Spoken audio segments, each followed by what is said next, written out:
245, Jason Garrett.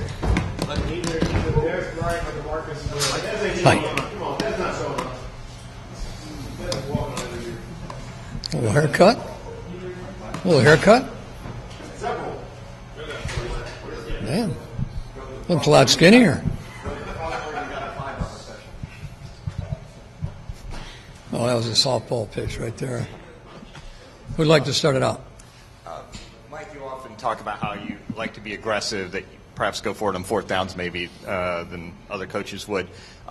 Going for the two-point conversion, how much of that was a product of just taking advantage of the situation as it was, or the fact that it's 3-10 and you want to make something out of the season as opposed to, say, if you were 7-6 and fighting for a wild card spot?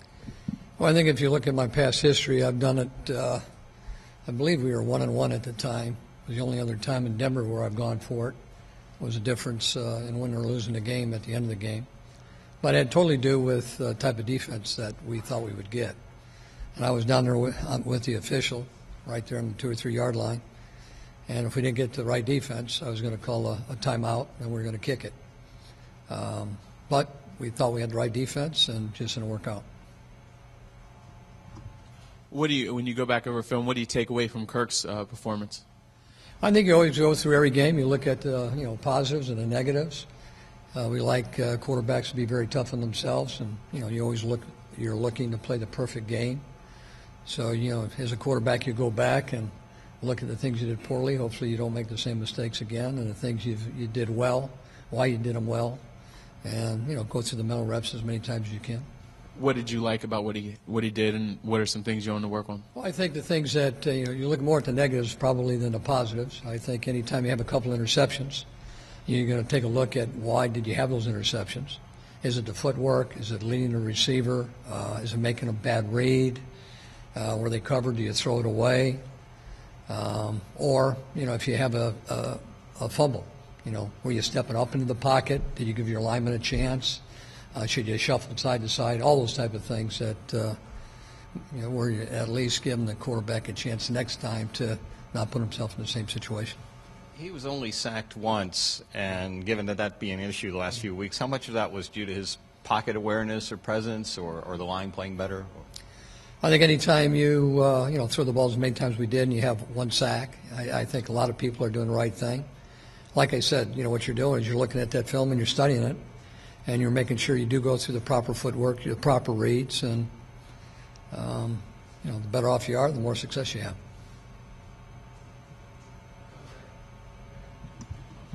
A lot of people today are saying Kirk had success because you guys did different things offensively. Obviously, some of them to everybody is obvious. How much do you have to change the game plan from, say, Robert to Kirk to have the kind of success that you had yesterday? Well, first off, I'm not really sure what people mean. I think the obvious things are you don't run the zone read as much.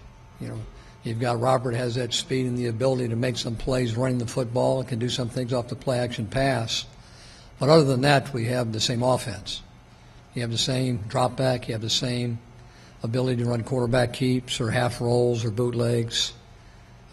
Waggles, different type of screens, depending on what the defense is giving you. So, that's part of our offensive scheme.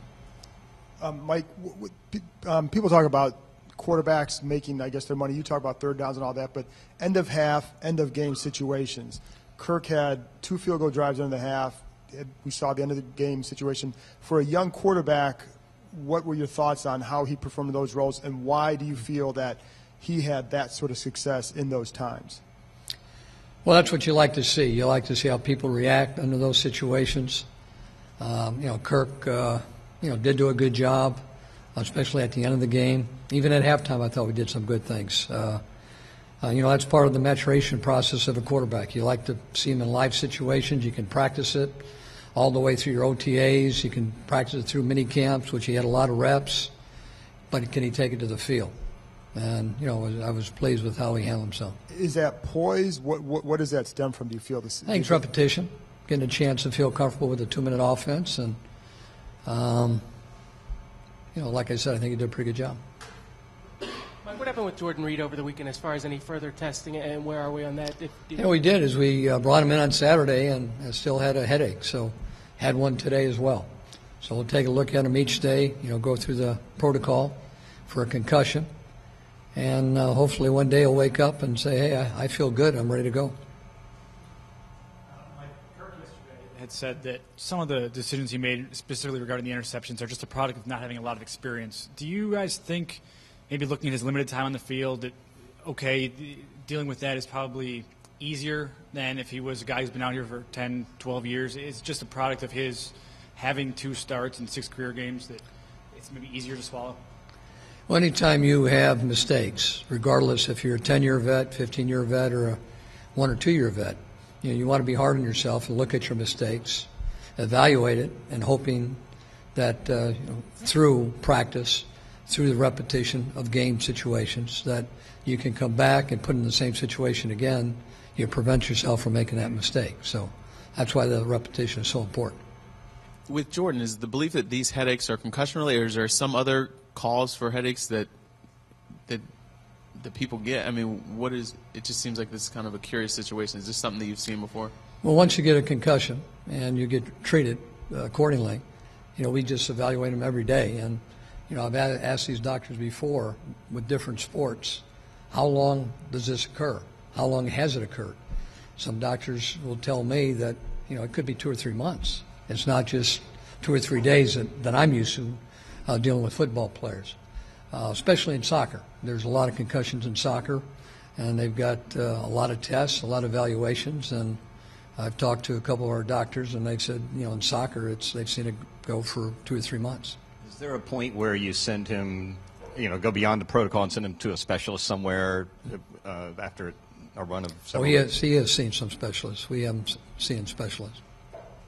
Coach, you had 9 different players catch a pass yesterday, first time since week 2. I think 4 guys were targeted 7 or more times.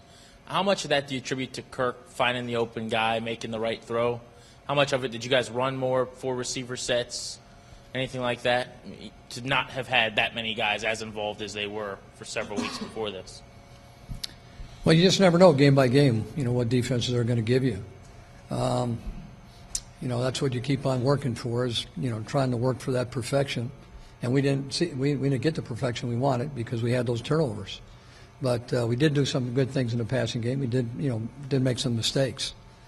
And all you do is, regardless on how many receivers, how many balls receivers catch, you want to find a way to win the football game, and ultimately that's the key. Mike, given the hamstring issue with Darrell Young, any thought to maybe sitting him down for another week or 2 and just letting him heal up totally? I think you have a choice right now. We set him down for 2.5, 3 weeks. Usually plenty of time to get a hamstring back. And D.Y. was going to go in there on running plays, but he didn't feel like he could, excel in any pass plays. So he set himself back a little bit. I'm hoping it's not as serious as it was before. We'll test him out here over the next couple of days and get a better feel for him.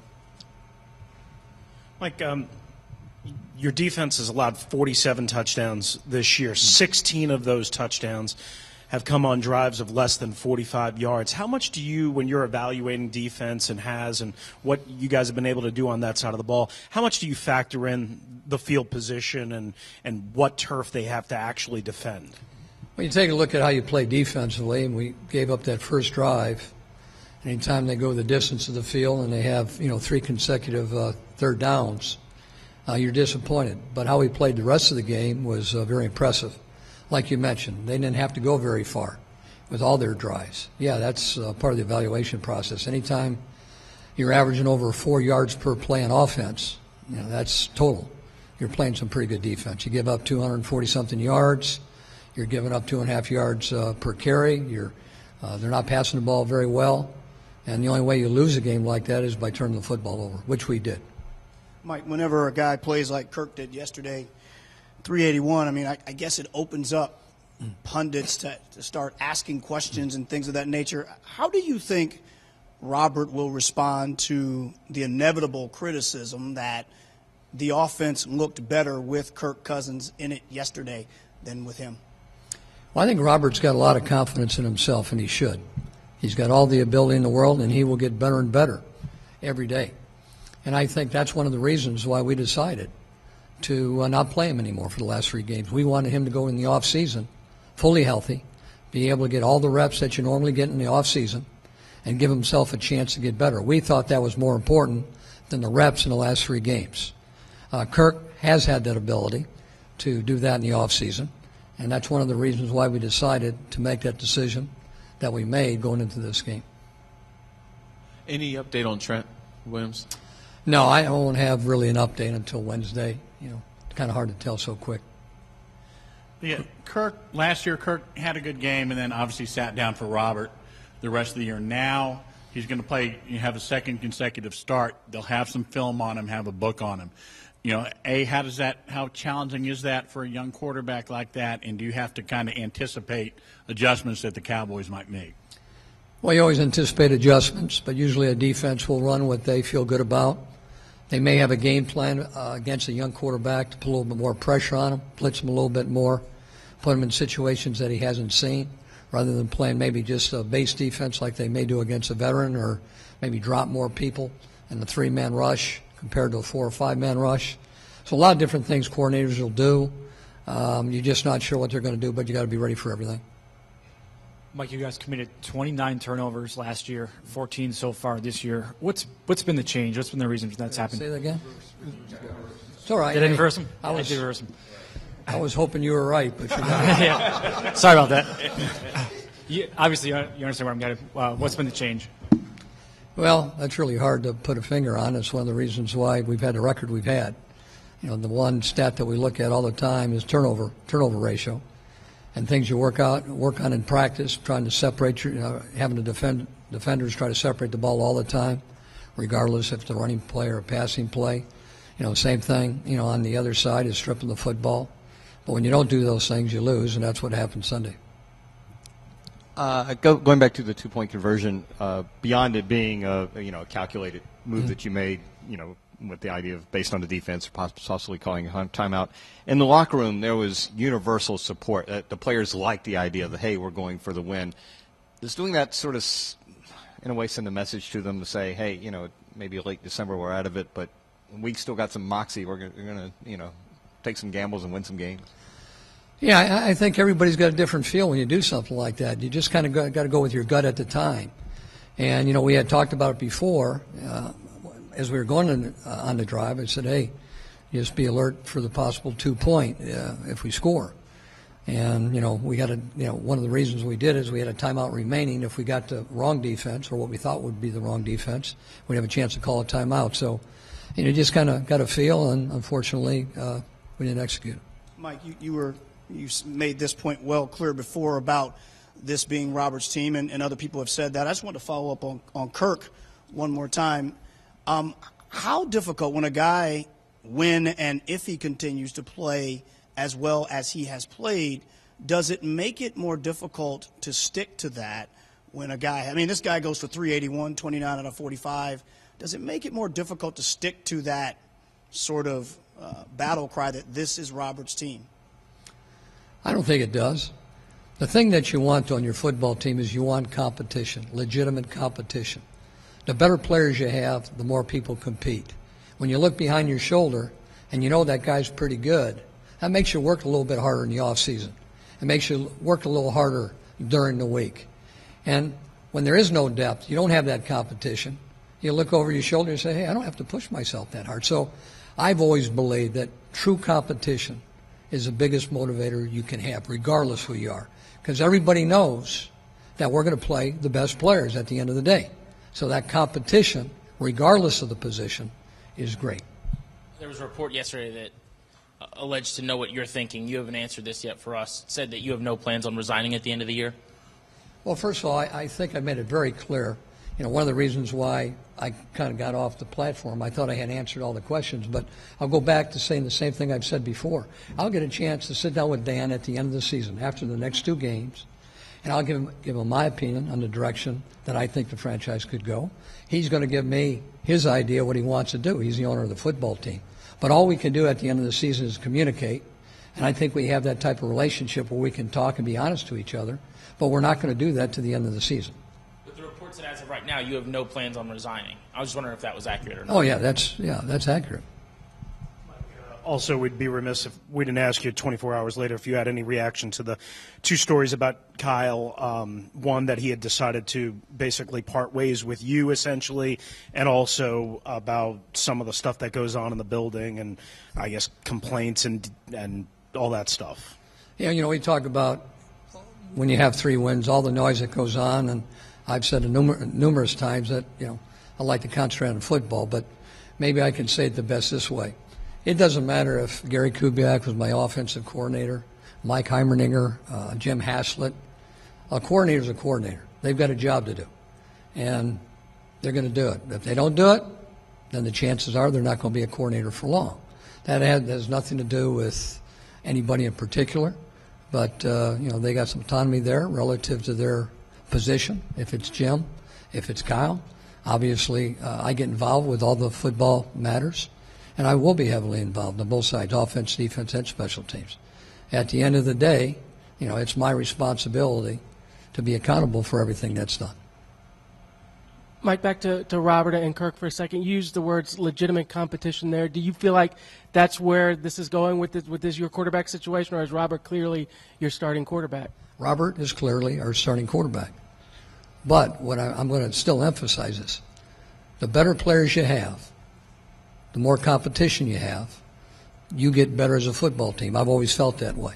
If players know that you will always play the best player, regardless of signing bonus, regardless of draft choices, that you are going to look at them, who performs, then I think as a head football coach, then you've got respect by your team.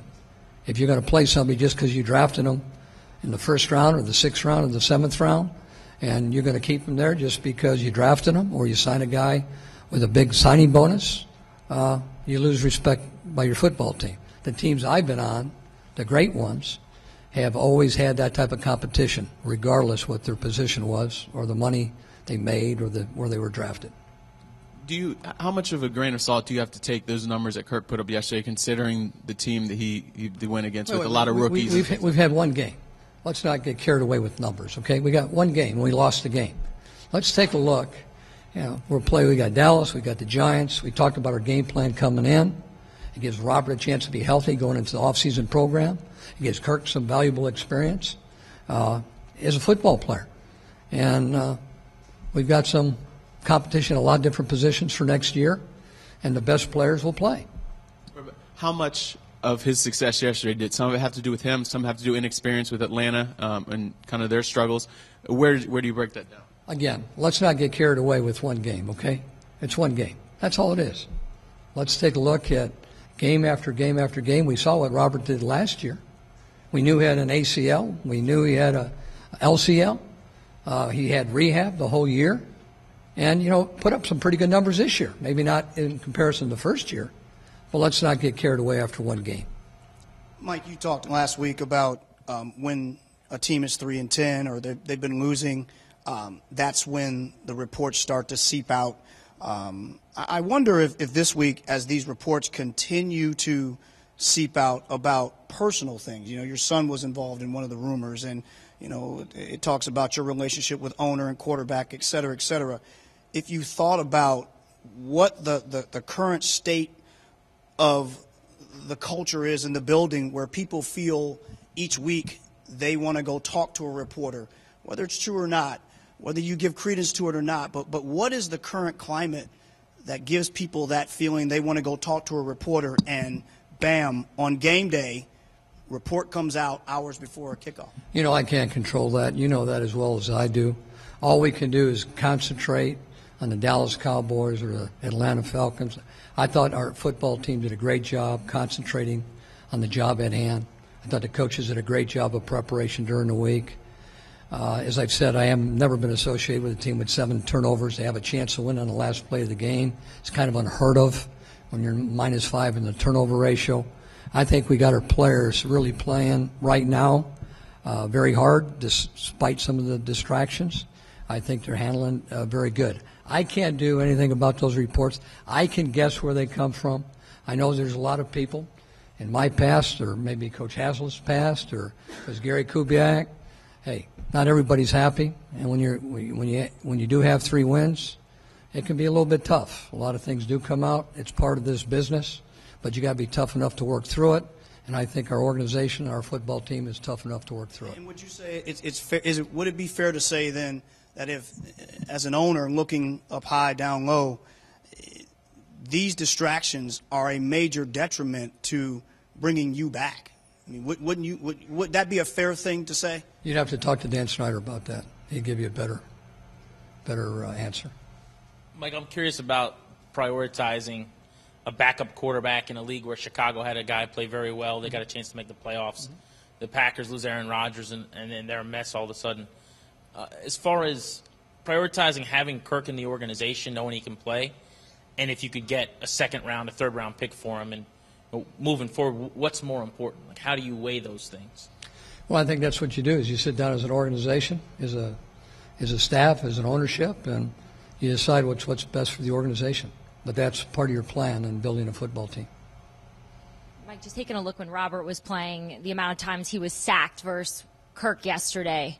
What was Kirk doing differently, or maybe perhaps what was the offensive line doing differently to protect Kirk yesterday? Well, I think that's what we've been talking about. Same answer, that everything's a little bit different. Sometimes it could be the protection, sometimes it could be the routes. At the end of the day, let's take a look at somebody's body of work over time. I think we've seen what Robert has done over his first year, and has done a lot of great things this year. Kirk's had 1 game this season. We know he played pretty good against Cleveland, did some great things in Baltimore. Very proud of the way he's handled himself. I was very proud of the way he played, even though he made a few mistakes, but did a lot of great things. So let's take a look at the last couple of games, how he plays, and then we'll sit back and decide what's in the best interest of this organization.